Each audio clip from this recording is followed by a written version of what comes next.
Alhamdulillah wassalatu wassalamu ala ashrafil anbiya'i wa rasulillah Muhammad ibn Abdullah wa ala alihi wa sahbihi wa mawalah amma ba'd. Allahumma 'allimna ma yanfa'una wanfa'na bima 'allamtana. Allahumma a'inna 'ala dzikrika wa syukrika wa husni ibadatik. Allahumma arinal haqqa haqqan warzuqna ittiba'ah wa arinal batila batilan warzuqna ijtinabah. Allahumma amin ya mujibus sa'ilin. Kaum muslimin dan muslimat sedang jemaah salat subuh yang dirahmati Allah, beserta disebut gelar kecil pun tak disebut nama, kita yang berhadir pada umumnya dari Allah dengan niat menambah ilmu agama. Mudah-mudahan Allah mencatat ini sebagai amal saleh kita, diterima Allah dan mendapatkan imbalan surganya Allah.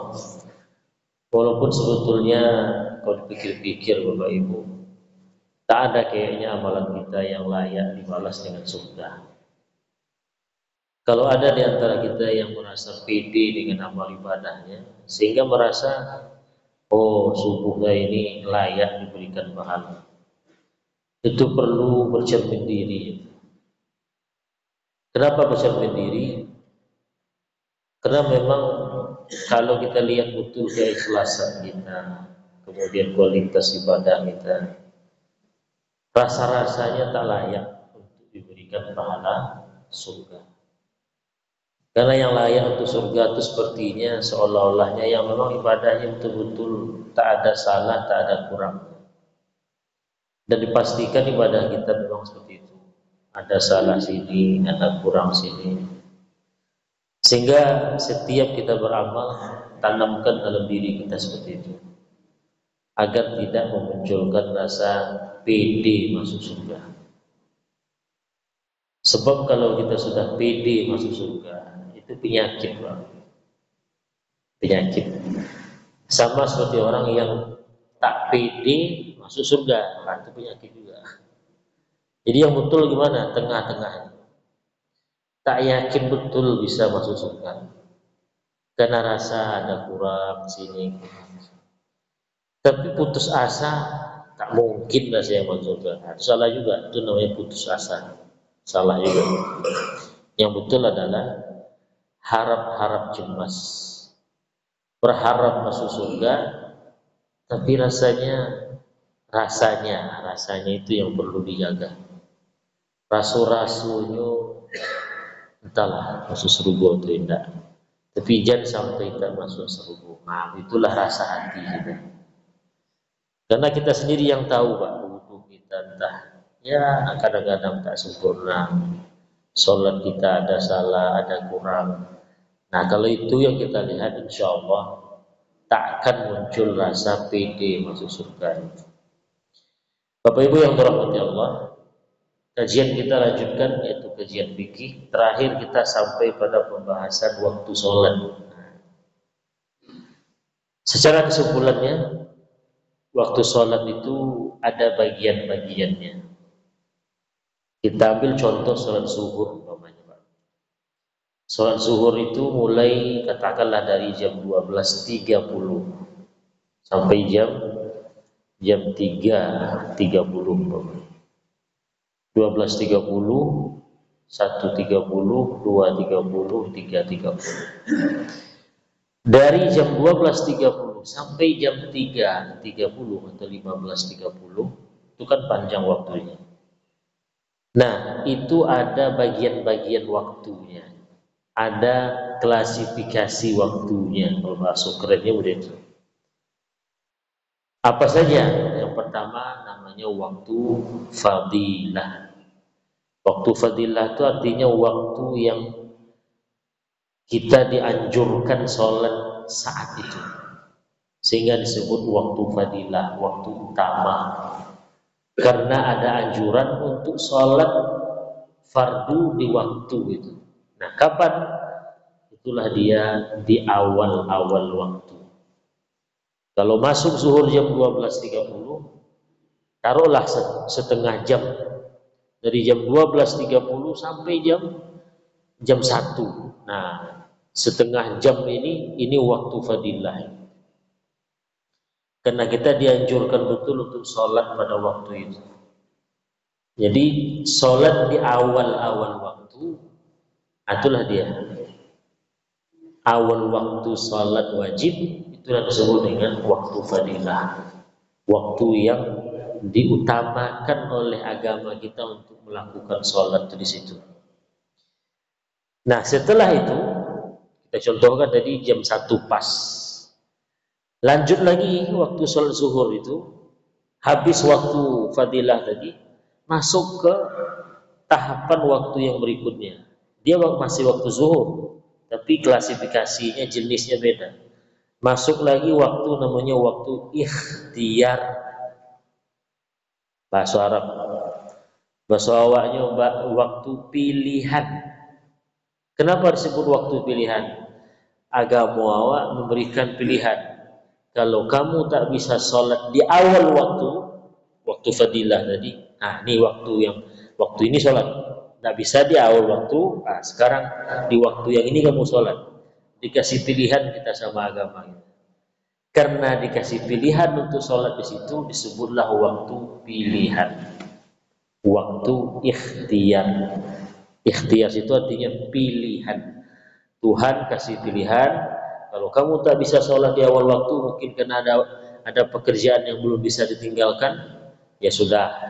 Nah, silahkan sholat zuhur itu kerjakan di rentang waktunya yang disebut dengan waktu pilihan.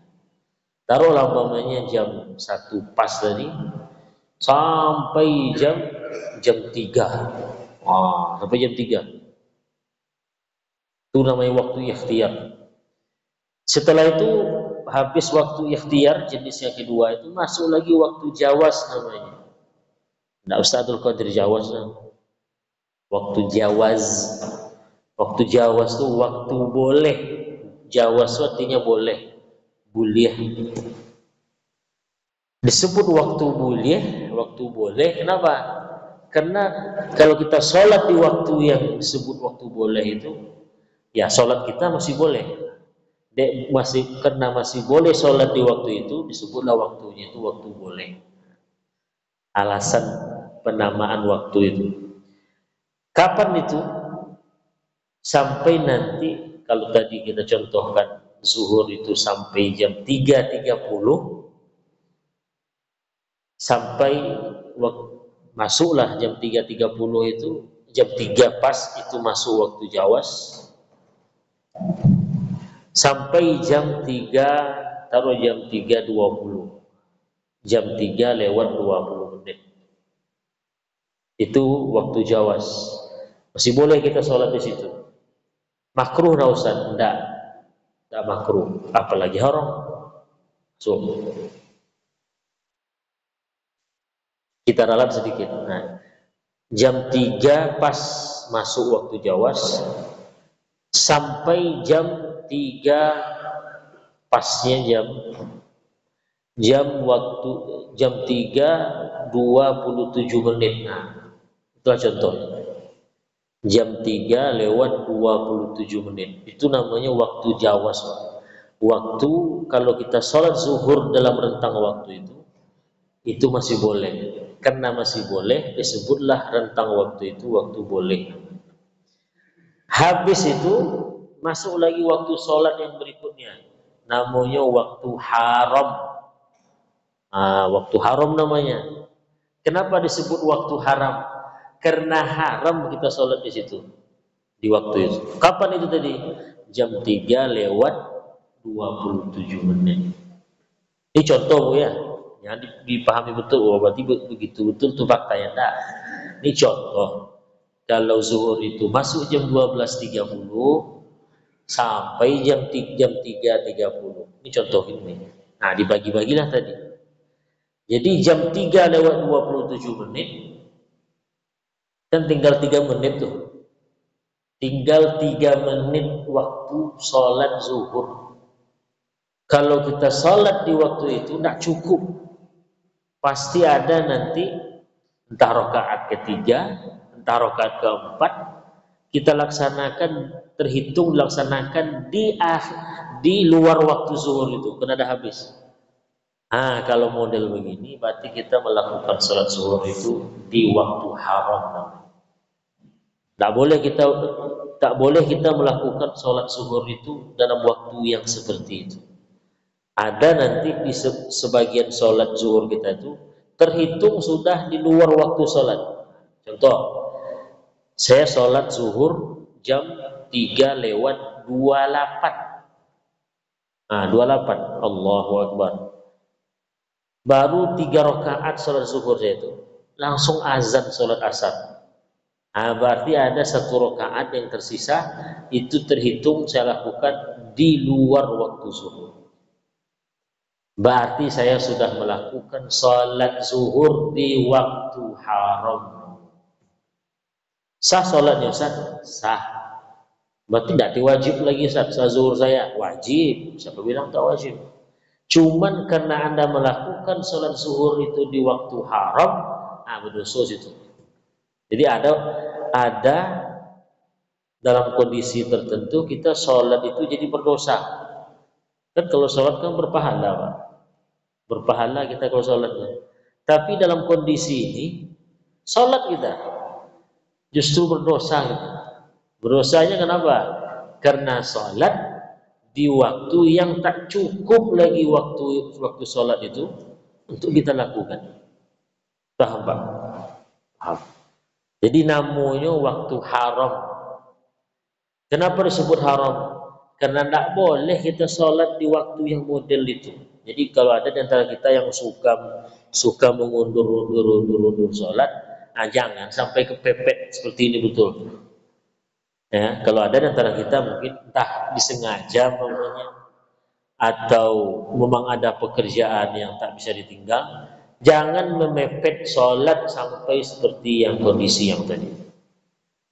Zuhur habis jam 3.30, dia sholat zuhurnya jam 3 lewat 27, tak cukup rasanya lagi, kecuali sholatnya patok ayam, ya kan? Itu namanya waktu haram. Ada lagi waktu itu namanya waktu uzur. Ada pula waktu uzur namanya. Waktu uzur ini itu waktu salat untuk orang yang ada sebab dia untuk mengundurkan salat itu. Jadi ada waktu khusus untuk orang yang memang ada penyebab dia itu boleh mengundurkan salat. Sehingga disebutlah waktu uzur namanya. Apa contohnya Pak? Kan masih ingat saya contohkan, ada perempuan haid, orang yang sedang melakukan perjalanan jauh, perjalanan safar. Dia berangkat dari pagi sampai masuk waktu zuhur, belum sampai juga, katakanlah ke Sumbar ke mana. Dia masih boleh sholat itu sampai waktu-waktu yang tadi, asal jangan waktu haram, nggak boleh. Kalau waktu haram itu mau dia ada uzur atau tidak, artinya tetap kena haram dia. Ini penamaan waktu uzur itu khusus bagi orang yang ada sebab seperti bepergian atau sakit. Dia dikasih waktu khusus namanya waktu uzur. Waktu uzur ini tetap dia dilakukan dalam waktu sholat itu, bukan berarti di luar sholat. Kecuali musafir umpamanya, dia sholat jamaah, itu lain cerita. Ya.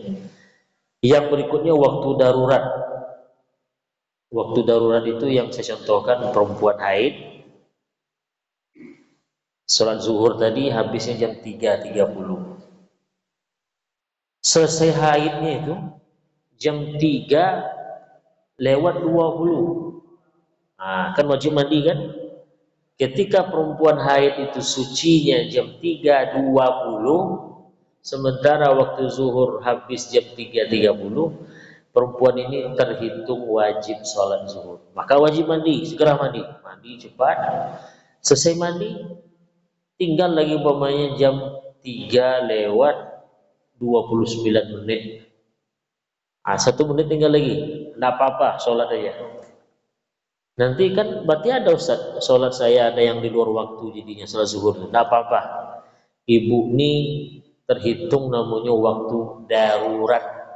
Yang namanya darurat ya gimana lagi. Nah ini jadi nanti jangan jadikan alasan, Ustaz saya pernah terjadi saya suci dari haid jam jam 3:25. Saya tengok waktu zuhur itu selesai jam 3:30. Hitung-hitung Ustaz, tak cukup lagi untuk sholat Ustaz. Enggak ada. Pokoknya ibu terhitung suci jam berapa? Jam 3:25 Ustaz. Berarti ibu udah terhitung wajib sholat. Mandi segera, habis itu sholat.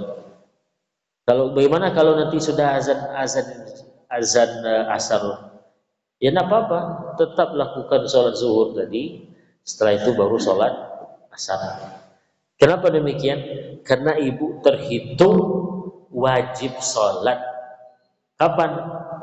Ketika ibu sudah suci dalam waktu zuhur tadi. Nah, ini yang mesti kita perhatikan bagi yang ibu-ibu ini yang ada halangan bulanan. Kemudian Bapak Ibu yang dirahmati Allah, itu gambaran waktu sholat kita. Jadi begini Bapak Ibu. Jadi bukan berarti mentang-mentang waktu sholat itu ada bagian-bagiannya, berarti agama kita menyuruh kita berleha-leha. Nah, ini hanya menjelaskan mana waktu yang afdol kita sholat, di situ mana yang masih boleh, mana yang tak boleh. Itu saja. Jadi jangan nanti, kalau muda itu Ustaz, santai ya lah Ustaz. Kan ada banyak jenis waktunya Ustaz. Nah, itu hanya bicara formalitasnya. Jadi kalau ada orang sholat zuhur, jam 3 dia sholat. Sementara waktu sholat zuhur habis jam 3:30. Menurut hukum fikih, sholatnya sah dan dia tak berdosa. Nah itu dia. Ini kan bicara formalitas tuh. Karena ada sebagian orang Pak, dia menilai wajib sholat di awal waktu. Kalau enggak sah sholatnya. Nah, kalau ada orang jumpa begini, nah baru kita sampaikan formalitas kayak tadi. Enggak begitu. Waktu sholat itu dibagi-bagi. Ada jumpa itu Pak. Ada orang yang berpendapat dari gurunya mungkin, sholat itu wajib di awal waktu. Kalau enggak, berdosa. Bahkan ekstrimnya lagi ada Pak. Tapi ini yang ekstrim boleh ya. Artinya ekstrim yang menggambarkan bahwa sholat lawan dari pendapat yang tadi. Ada seorang ulama namanya Al-Baghawi, kalau saya tak salah ingat, kata beliau begini. Saya contohkan sholat zuhur lagi. Sholat zuhur masuk jam 12:30, selesai jam 3:30. Ada si Budi, dia tidak sholat di awal waktu, tapi dia bertekad, saya akan sholat jam 2 nanti. Tekadnya ada, bukan tuh main-main. Tahu-tahu Pak, sebelum jam 2 itu meninggal dunia. Nah sekarang saya mau tanya, berdosa nggak Budi ini Pak? Kita uji dulu nih, berdosa nggak?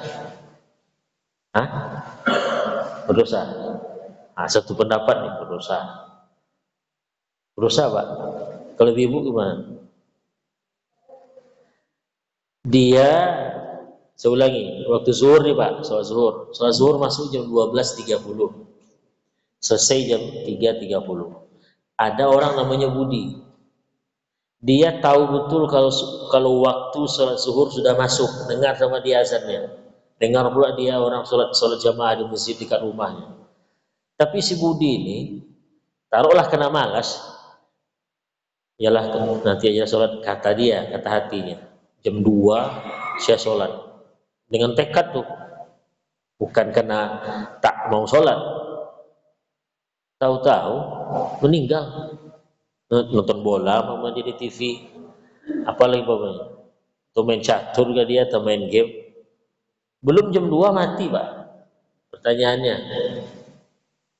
berdosakah si Budi? Nah, untuk menjawab itu kembalikan ke formalitas tadi. dia matinya apakah waktu zuhur sudah habis tanpa dia lakukan sholat? Kan masih ada kan? Nah, berarti dia terhitung tidak melalaikan sholat. Melalaikan sholat itu artinya Bapak Ibu membiarkan waktu sholat itu habis tanpa melakukan sholat di situ, atau mepet sholat itu sampai pada detik-detik di mana tak cukup lagi waktu sholat itu dikerjakan. Sholat itu dikerjakan di waktu yang mepet itu. Itu yang berdosa.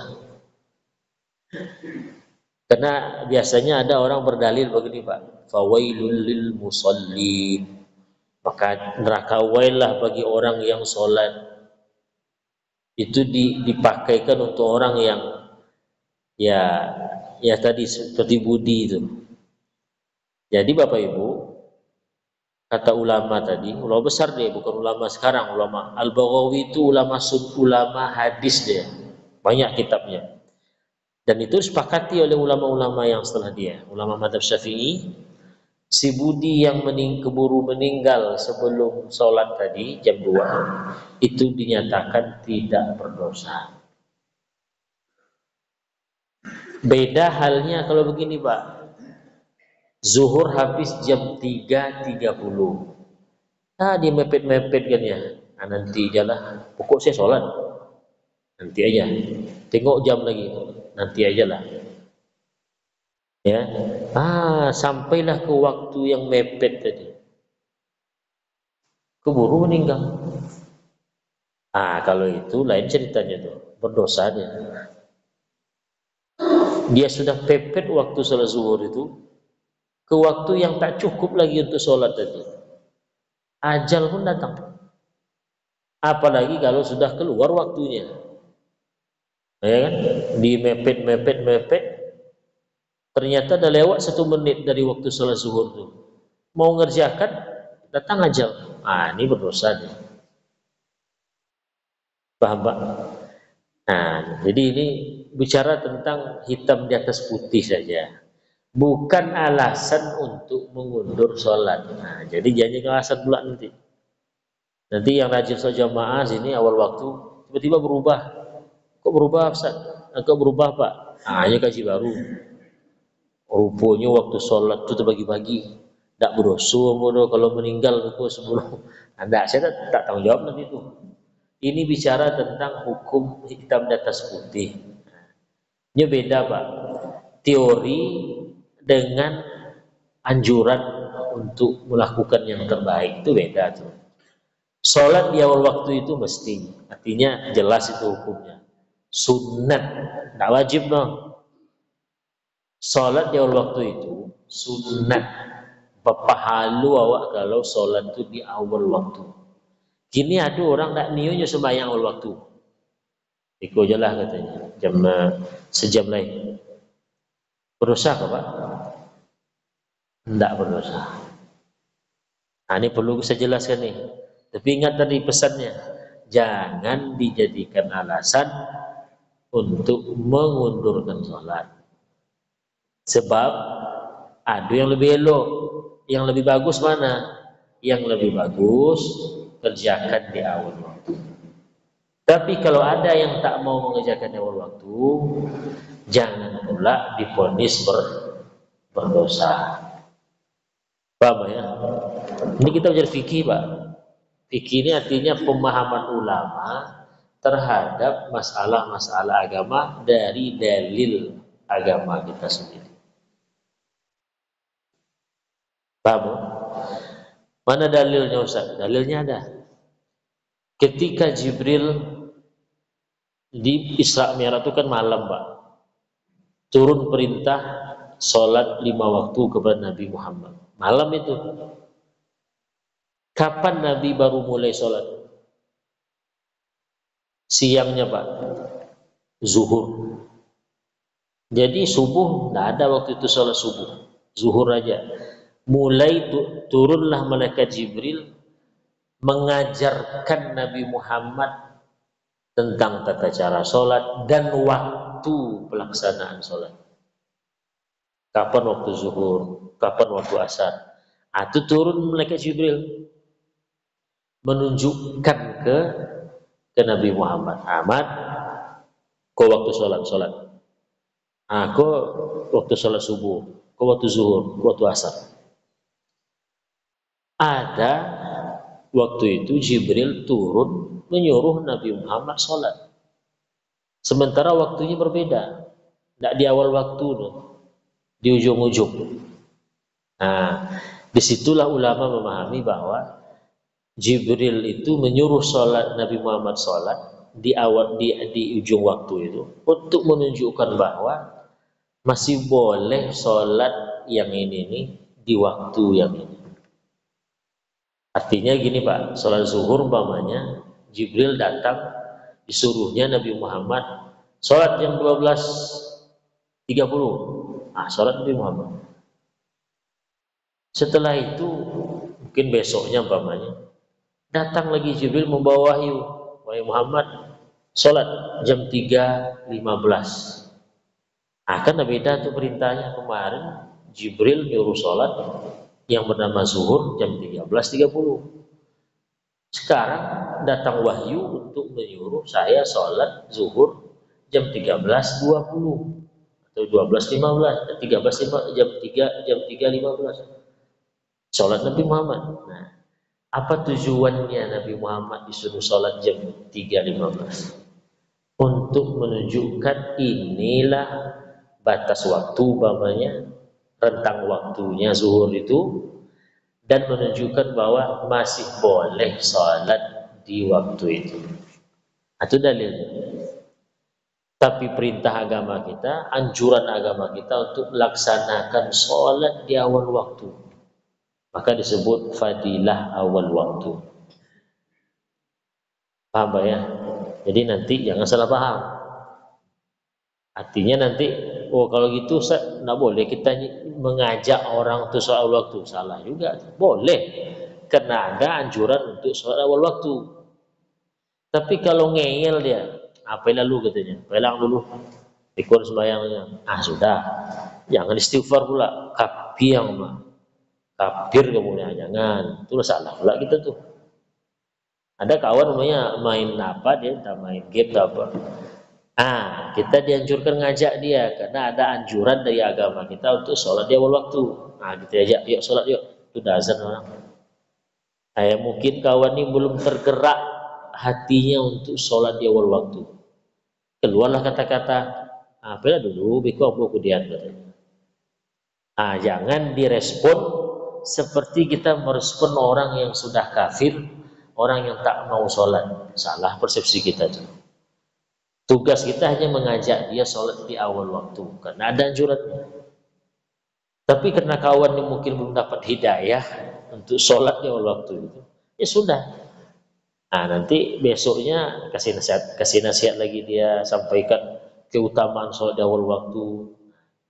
Berubah dia, alhamdulillah dapat pahala kita berdakwah. Tapi kalau enggak juga, ya tak berdosa kita, dan dia pun tak berdosa.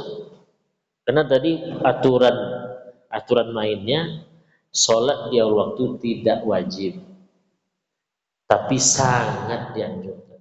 Mudah-mudahan dipaham, jadi jangan salah pahami nanti. Berikutnya Bapak Ibu dirahmati Allah, ada uzur sholat namanya. Uzur sholat. Uzur sholatnya artinya begini. Penyebab atau sebab-sebab yang membolehkan kita salat di luar waktunya. Zuhur tadi jam 3.30. Berarti jam 3:31 seterusnya itu sudah di luar waktu zuhur. Ada kondisi tertentu di mana kita boleh ternyata salat di luar waktu zuhur itu. Untuk sholat zuhur. Apa hal-hal yang membolehkan kita melakukannya? Singkatnya, apa penyebab yang membolehkan kita salat di luar waktu salat itu sendiri? Pertama, tidur lalu. Cuma ada rinciannya. Rinciannya ada. Ini kita lihat. Kalau tidurnya itu dimulai sebelum masuk waktu sholat. Contoh, zuhur tadi kita contohkan masuk jam 12.30. Tidur dia jam 12. Mulai tidurnya itu jam 12. Dek kawan kopone mungkin Pak. Tidurnya itu sampai habis waktu zuhur. Terbangunlah dia jam 3.31. Nah, 1 menit jaraknya. Terbangunnya kena azan. Azan asar nih. Tengoknya ada lewat sholat zuhur. Nah, kalau begini kasusnya, maka dia tetap wajib sholat zuhur tadi, dan tidurnya yang model tadi itu berarti uzur bagi dia, dispensasi. Jadi tidak berdosa dia, karena tidur yang model tadi itu sebab yang membuat dia itu tidak berdosa, tidak sholat di dalam waktu zuhur itu. Di laluk modeko itu namanya laluk dispensasi. Nah, sholatlah, bangun, langsung sholat, walaupun sudah lewat waktu zuhur itu. Tapi kalau begini Pak, mulai tidurnya dalam waktu sholat tuh, contoh tadi zuhur masuk jam 12.30. Tahu dia zuhur udah masuk, dengar dia azan atau dia tengok di HP, udah zuhur nih, tidur dia, tidur dia. Sementara dia tahu sholat zuhur itu udah masuk. Tahu-tahu tidurnya itu panjang, baru terbangun setelah habis waktu sholat zuhur. Kalau mau Pak, itu lalunya tidak dispensasi, itu bukan uzur berarti. Ini berdosa orang yang model begini. Jadi hati-hati kalau sholat sudah masuk waktu. Tidur kalau sudah masuk waktu. Kecuali, ada kecualinya. Kalau kita yakin dan kebiasaan kita begitu biasanya, pokoknya kalau saya tidur dalam waktu sholat zuhur, kebiasaan saya biasanya bangun itu sebelum habis waktu zuhur. Begitu biasanya. Nah kalau itu Pak boleh tidur. Tapi harus yang dipegang kebiasaan dan keyakinan. Yakin mau bangun tuh sebelum habis waktu zuhur. Dan kebiasaan saya memang sebelum habis waktu zuhur saya sudah bangun. Kalau ada dua nih, tidurlah. Tapi kalau tidak yakin, tambah pula kebiasaan kalau udah tidur waktu sholat tuh, biasanya lewat aja tuh. Jangan coba-coba, berdosa. Ini bagi kita nih. Kalau mau tidur, udah masuk waktu zuhur, mau tidur kita, tolong diperhatikan. Yakin tidak nanti bangunnya itu waktu zuhur masih ada? Tidak nampaknya tuh. Kalau mau itu sholat zuhur lah dulu. Yakin saya Ustaz. Pertama ada istri, saya ada ingatkan istri. Kedua memang saya biasanya begitu Ustaz, bangun aja saya tuh, tidak lewat zuhur. Kalau gitu tidurlah. Nah begitu Pak. Yang kedua, terlupa. Terlupa. Ini juga jadi uzur. Saya yakin waktu sholat zuhur udah masuk, terdengar azan zuhur, atau saya tengok jam udah masuk, bunyi waktu sholat udah bunyi di HP. Berarti saya udah tahu nih kalau sholat zuhur udah masuk. Habis itu saya mengerjakan, ada pekerjaan yang saya ingin kerjakan dalam hati saya selesaikan ini dulu, habis itu sholat.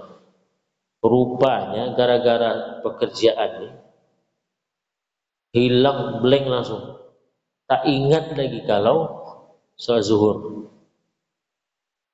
Kapan baru ingat? Dah habis waktu zuhur. Astagfirullah, iyo mah lupa saya. Kalau model begini itu dispensasi.